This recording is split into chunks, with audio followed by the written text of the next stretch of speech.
स्वयं की पहचान पर आधारित सम्मेलन 5 और 6 में आप सभी का स्वागत है। यहाँ पर जिसका नाम है आयाम, और ये हमारे भीतर कहाँ है। इस सम्मेलन का उद्देश्य ये है कि हम यह समझ सकें कि प्रकृति के मूलभूत आयाम कौन कौन से हैं। मैं आपको पहले ही बता दूं कि ये 7 मूलभूत आयाम होते हैं।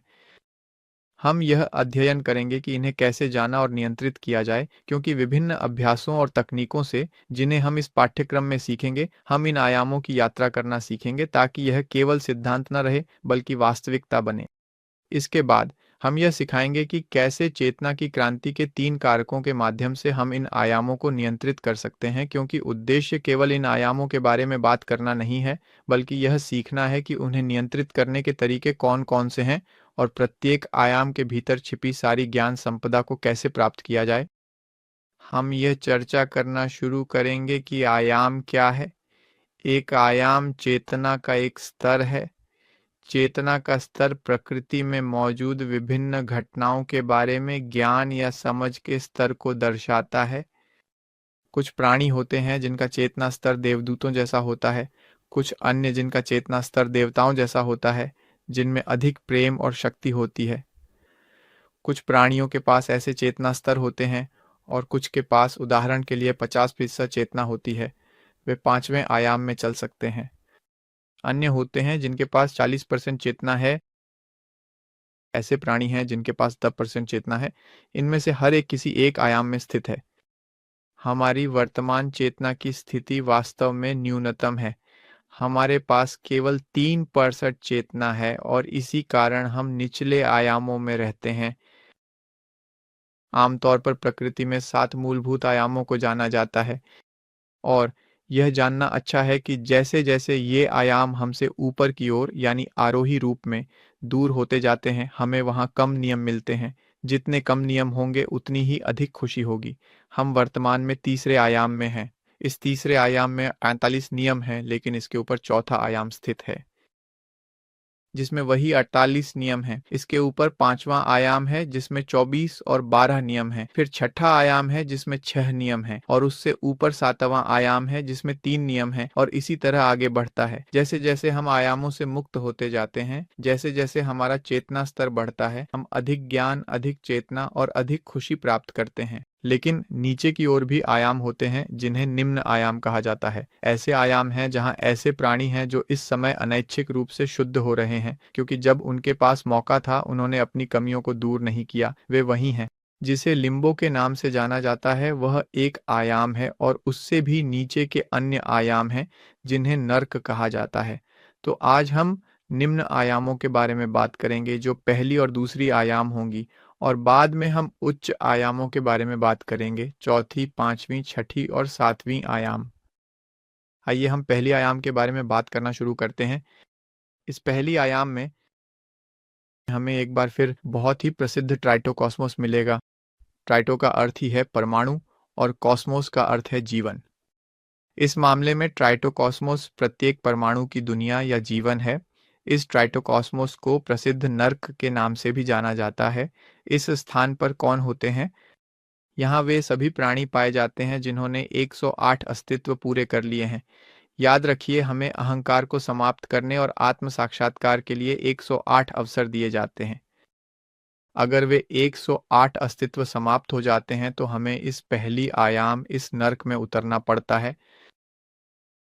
इस नर्क या पहली आयाम में हम 152 नियमों से लेकर 24,566 नियमों तक पाएंगे, और यहाँ हम इस मामले में दूसरे दांतेस्को चक्र से लेकर अंतिम चक्र तक भी पाएंगे, जो है नेपच्यून का चक्र, जिसके बारे में हम जानते हैं। हम आगे चलकर होने वाले सम्मेलनों में भी बात करेंगे। लेकिन खैर, यहाँ हम कीड़ों को भी पा सकते हैं, जो छोटे जानवर हैं जिनकी रीढ़ की हड्डी नहीं होती। वे पहले ही अधो आयामों में हैं। हम पौधों को भी पाएंगे जिनकी रीढ़ की हड्डी नहीं होती। पौधे भी अधो आयामों में पाए जाते हैं, और वहाँ खनिज भी होते हैं जो निम्नतम अधो आयामों के हिस्से में हैं। कौन सोच सकता है? कोई अचानक इन प्राणियों को देखता है और कभी भी यह नहीं सोचता कि वे कभी इंसान थे, जिन्होंने अहंकार को समाप्त करने की संभावना खो दी थी। और इसी कारण वे वहाँ पाए जाते हैं। हम अपने भीतर पाएंगे कि ये पहली आयाम अक्सर हमारे अपने गलत इच्छाओं की तरह धीरे धीरे चलती रहती है।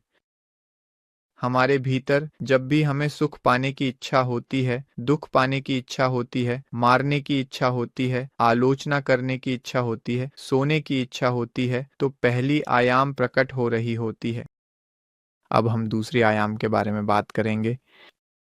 याद रखें कि हम 7 मूलभूत आयामों के बारे में बात करने जा रहे हैं। अब हम बात करेंगे कि दूसरी आयाम में कौन-कौन से प्राणी पाए जाते हैं। दूसरी आयाम में हम सतह की दुनिया को पाएंगे। इस आयाम को प्रसिद्ध लिम्बो के नाम से भी जाना जाता है। इस आयाम में हमें वे प्राणी मिलेंगे जिन्हें एक और अवसर मिला है। इन प्राणियों ने 108 जन्म पूरे नहीं किए हैं। मरने के बाद वे एक नए शरीर की प्रतीक्षा में रहते हैं ताकि फिर से जन्म ले सकें। वे वहां इस इंतजार में रहते हैं कि सभी परिस्थितियां अनुकूल हो जाएं ताकि वे फिर से अपना भाग्य पूरा करने के लिए लौट सकें। इसी कारण लिम्बो को नर्क का हॉल या प्रतीक्षा कक्ष भी कहा जाता है, जहां आत्माएं ठहरती हैं। हालांकि जिन प्राणियों ने पहले ही अपने 108 मानव अस्तित्व पूरे कर लिए हैं, उनके 108 के बाद के अस्तित्व यही नारकीय दुनिया में व्यतीत होंगे। जैसे ही 108 भव समाप्त हो जाते हैं, ये प्राणी पशुओं के रूप में जन्म लेना शुरू कर देते हैं, जैसे कि हम यहाँ ग्राफ में देख रहे हैं। लेकिन इस मामले में वे ऐसे पशु हैं जिनके पास रीढ़ की हड्डी है और जो आमतौर पर मनुष्यों के बहुत करीब रहते हैं। इसी वजह से हम पाते हैं कि हमारी ज्यादातर पालतू जानवर, जैसे कुत्ते, बिल्लियाँ, यहाँ तक कि हैमस्टर, तोते, घरेलू पक्षी, इनमें से अधिकांश वे लोग हैं जिन्होंने इंसान के रूप में अपने जीवन पूरे कर लिए हैं। ये प्राणी अपनी 108 मानव एग्जिस्टेंसियास पूरी कर चुके हैं और अब वे अवनति इन्वोल्यूशन में अपने पहले जन्म जी रहे हैं। ठीक है, हम पाएंगे कि जो प्राणी दूसरी आयाम, द्वितीय आयाम में होते हैं, उनके पास एक भावनात्मक मस्तिष्क होता है और साथ ही एक मोटर संवेदी यौन मस्तिष्क भी होता है। और हमारे भीतर यह दूसरी आयाम हमारी व्यक्तित्व, पर्सनैलिटी है। व्यक्तित्व वह प्रक्रिया है जिसमें हम कुछ दिखावा करते हैं, यानी जब हम कुछ खास इच्छाओं को पोषित करना चाहते हैं। हम समाज के सामने अक्सर मुखौटे पहनते हैं। ये मुखौटे हम अपनी खास इच्छाओं को पोषित करने के लिए पहनते हैं। उदाहरण के लिए, एक पुरुष जो किसी महिला को रिझाना चाहता है, वह एक छवि अपनाता है जिससे लगे कि उसे दिलचस्पी है, कि उसके कहे शब्द उसे बहुत अच्छे लगते हैं, कि वह उसकी बातें बहुत ध्यान से सुन रहा है। लेकिन इसके पीछे असल में वह सिर्फ उसका विश्वास जीतना चाहता है ताकि बाद में अंततः उसके साथ यौन संबंध बना सके। कोई व्यक्ति अपनी व्यक्तित्व के साथ बहुत विनम्र, शांत और सहनशील दिख सकता है, लेकिन उसके भीतर नफरत, आलोचना, बुराई जैसी भावनाएं भी छुपी हो सकती हैं। तो यही है हमारी असली व्यक्तित्व, यही हैं हमारे मुखौटे, जिन्हें हमें अंत में धीरे धीरे समाप्त करना है। इसी तरह हम उच्चतर आयामों को जीत सकते हैं। याद रखें कि यह व्याख्यान हमें सिखाएगा कि वे आयाम कौन से हैं और वे हमारे भीतर कैसे मौजूद हैं। हम इस प्रक्रिया को पार करने के लिए आवश्यक हर चीज और विस्तार से सीखने वाले हैं। पीड़ा से बाहर निकलना है, हर एक चेतना के स्तर पर विचार करने और उच्चतर आयामों की ओर बढ़ने के लिए। अब हम तीसरे आयाम के बारे में, जैसा कि हमने चर्चा की है, विस्तार से बात करेंगे। तीसरे आयाम को अक्सर आयतन की दुनिया कहा जाता है। वास्तव में इसी आयाम में ही हमें मानव प्राणी मिलते हैं। सभी मानव प्राणी जिनके पास उनके 3 मस्तिष्क होते हैं, इस मामले में हमारे पास मोटर सहज यौन मस्तिष्क, भावनात्मक मस्तिष्क और इस क्षेत्र में सबसे महत्वपूर्ण जो है मानसिक मस्तिष्क, बौद्धिक मस्तिष्क।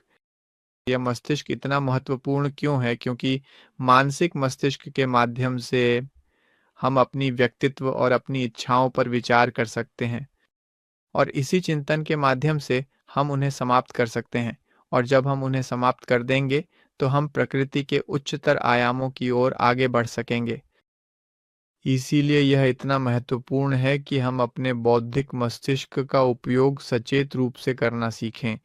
लेकिन ध्यान दें कि हमें केवल यह मस्तिष्क ही नहीं दिया गया है। एक बौद्धिक मस्तिष्क केवल दोषों को समाप्त करने के लिए ही नहीं, बल्कि इसके अलावा यह मानसिक मस्तिष्क हमें कल्पना का उपयोग करने की भी अनुमति देता है और इसी के माध्यम से हम यौन जादू के द्वारा स्वयं को रचना करना सीख सकते हैं। वास्तव में यही प्रक्रिया अत्यंत महत्वपूर्ण है। इस तीसरे आयाम की एक और महत्वपूर्ण विशेषता यह है कि हमें एक ऐसा शरीर दिया गया है जिसमें ऊर्जा संचित करने की क्षमता होती है, और यौन जादू की प्रक्रियाओं के माध्यम से हम अपने भौतिक, प्राणिक, एस्ट्रल, मानसिक और कारण शरीर को पुनर्जीवित कर सकते हैं, और इन सभी शरीरों के साथ हम विभिन्न आयामों पर शासन कर सकते हैं। जब हम आत्मनिरीक्षण की गहरी स्थिति में होते हैं, तो हम अक्सर आमतौर पर तीसरे आयाम में ही, यानी इसी भौतिक स्तर पर होते हैं, या आत्मस्मरण। उस क्षण जब हम यहाँ और अभी में अपने इच्छाओं और अपनी व्यक्तित्व का आत्मनिरीक्षण कर रहे होते हैं, यह स्पष्ट है कि हम तीसरे आयाम में हैं। जब हम अपनी इच्छाओं का निरीक्षण करते हैं तो हम उनका न्याय कर सकते हैं और उन्हें समाप्त कर सकते हैं। याद रखें कि उन्हें समाप्त करने के लिए बस ये जानना जरूरी है कि हमारे अंदर कौन सी इच्छा है, और फिर इस प्रार्थना के साथ उसे समाप्त करना है: दिव्य माता, इस दोष को मुझसे समाप्त कर दो। अगर हम मनोवैज्ञानिक मृत्यु का अभ्यास शुरू करते हैं और ये आध्यात्मिक शरीर बनाने के लिए यौन जादू का अभ्यास शुरू करते हैं, यह स्पष्ट है कि हम अपने आध्यात्मिक शरीरों का निर्माण कर सकेंगे और प्रकृति के उच्चतर आयामों पर शासन कर सकेंगे।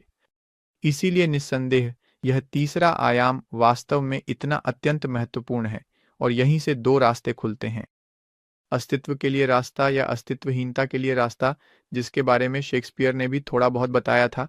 अब हम चौथे आयाम के बारे में थोड़ा और विस्तार से बात करेंगे। चौथे आयाम को समय की दुनिया के रूप में भी जाना जाता है। इस चौथे आयाम में हमें वे प्राणी मिलेंगे जिन्होंने कम से कम 50% चेतना प्राप्त कर ली है, यानी वे जागरूकता के उच्च स्तर पर पूरी तरह से पहुंच चुके हैं। यह 50% चेतना तब प्राप्त होती है जब हम व्यभिचार के दोष, चरमोत्कर्ष के दोष या स्खलन के दोष को समाप्त कर देते हैं। इसलिए वहां वे लोग निवास करते हैं जिन्होंने यौन जादू की प्रक्रियाओं के माध्यम से भौतिक शरीर और जीवन शक्ति के शरीर को पुनर्जीवित करने में सफलता पाई है। दोनों शरीर बनाना सीखने पर स्खलन, चरमोत्कर्ष की समस्या दूर होती है, 50% चेतना मिलती है। यह आयाम पहले से ही एथेरिक और जीवन शक्ति की गूढ़ रहस्यमय प्रकृति का है, और इस चौथे आयाम में प्रवेश करने के लिए एक विशेष साधना आवश्यक है। यह जिनास की साधना है।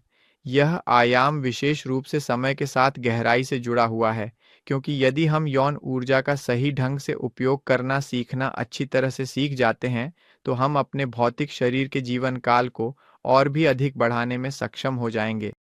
लेकिन इसी तरह यदि हम यौन ऊर्जा का सही ढंग से उपयोग करने के बजाय उसका नकारात्मक रूप से उपयोग करते हैं, तो इस भौतिक शरीर की जीवन शक्ति भी खराब होने लगेगी और यह शरीर पतन की ओर बढ़ने लगेगा। इसलिए यह महत्वपूर्ण है कि हम इस बात का ध्यान रखें। यह शरीर भी 48 नियमों के अधीन है और यह भौतिक शरीर से बहुत जुड़ा हुआ है, क्योंकि जब हम अपने भौतिक शरीर और अपनी एथेरिक या जीवन शक्ति वाले शरीर का पुनरुत्थान करेंगे, तो हम लगभग एक ही समय में अपने चेतना के स्तर को बढ़ाना शुरू कर देंगे। तो यही यही चौथा आयाम है। हम चौथे आयाम पर तभी शासन कर पाएंगे जब हम इस जीवन शक्ति वाले शरीर का निर्माण कर लेंगे, और इसके लिए हमें 50% चेतना की आवश्यकता होगी। अब हम पांचवें आयाम के बारे में थोड़ा बात करेंगे। यह आयाम वास्तव में बहुत ही रोचक और अद्भुत है, क्योंकि यह दो अलग अलग भागों में विभाजित है। इसमें एक एस्ट्रल दुनिया है जो पांचवें आयाम का पहला भाग मानी जाती है, और एक ऊपरी भाग है जिसे मानसिक दुनिया कहा जाता है। इस पांचवें आयाम में जो प्राणी निवास करते हैं उनके पास कम से कम 60% चेतना होती है, जो उन्हें अन्य आयामों के प्राणियों से अलग बनाती है।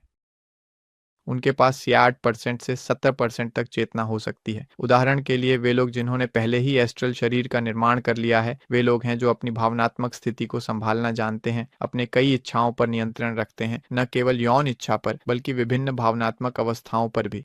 और जिन्होंने मानसिक शरीर का निर्माण कर लिया है, वे लोग हैं जो बहुत उच्च स्तर पर अपने मन पर नियंत्रण रखते हैं। जब कोई व्यक्ति एस्ट्रल शरीर का निर्माण कर लेता है, तो वह सचेत रूप से चल फिर सकता है। इस स्तर के माध्यम से वह विभिन्न ग्रहों को जान सकता है, विभिन्न ज्ञान के मंदिरों तक पहुंच सकता है। मैं आपको बताना चाहता हूं कि हमारे पास इस एस्ट्रल शरीर का एक सिद्धांत है, और इसी सिद्धांत के कारण हम इस आयाम में चल फिर सकते हैं। वास्तव में इसीलिए ये पांचवी आयाम इतनी महत्वपूर्ण है। आइए हम एस्ट्रल यात्रा के इस विषय पर विचार करें।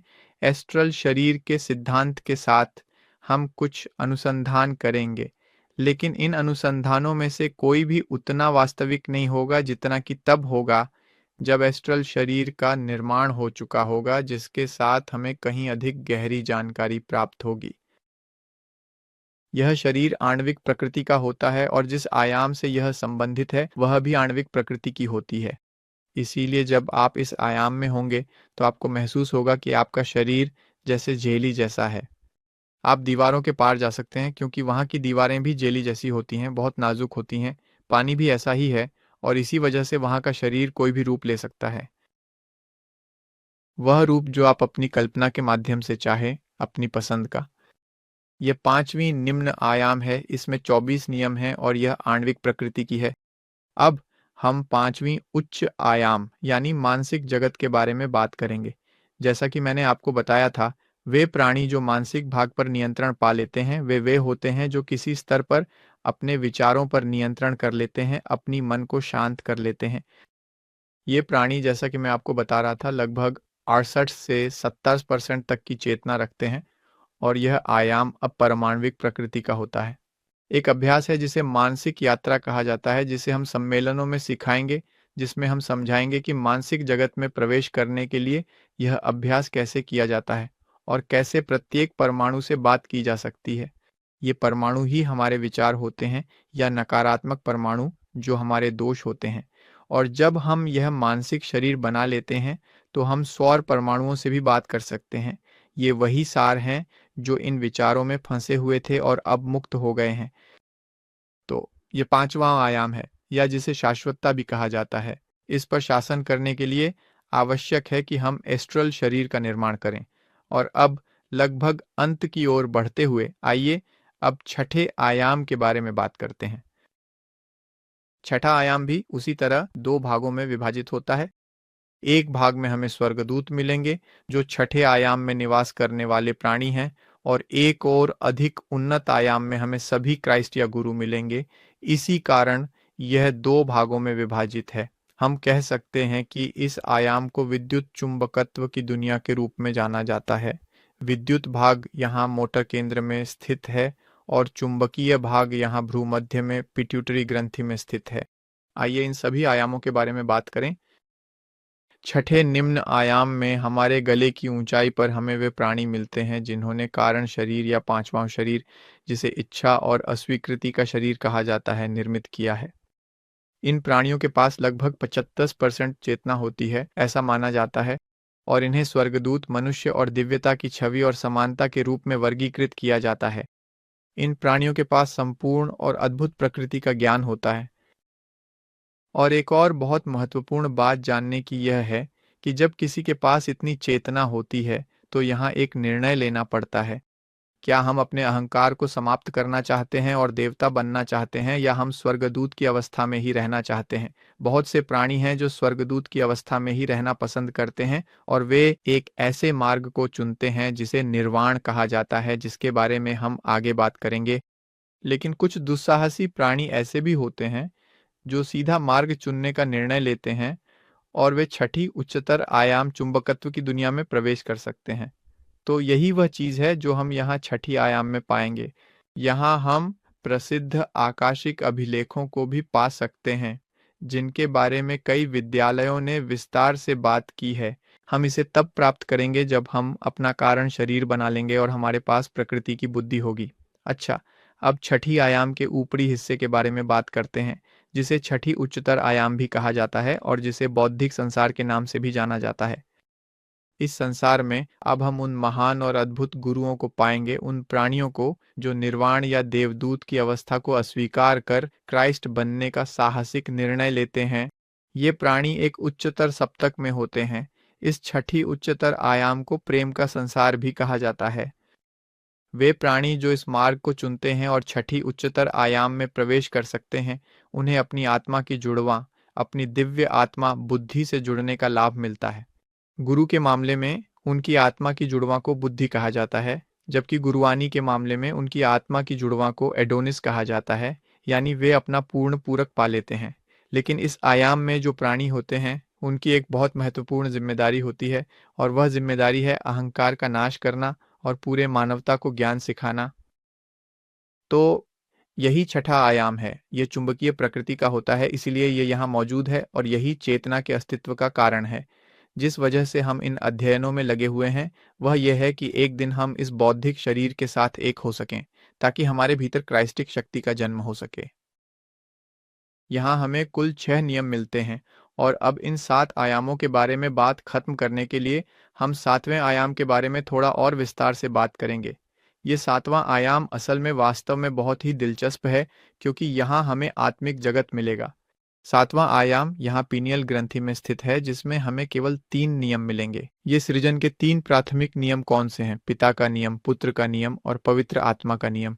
असल में ये सृजन के ही नियम हैं। चूंकि यहाँ केवल 3 नियम महसूस होते हैं, यह खुशी के बहुत करीब है। इस 7वें आयाम में हमें ज्ञान मिलेगा, इसलिए यहाँ पीनियल ग्रंथि में हमें अंतरात्मा भी मिलेगी। जब आप इस आयाम में प्रवेश करते हैं तो आप सबके साथ एक हो जाते हैं और सब कुछ जान जाते हैं।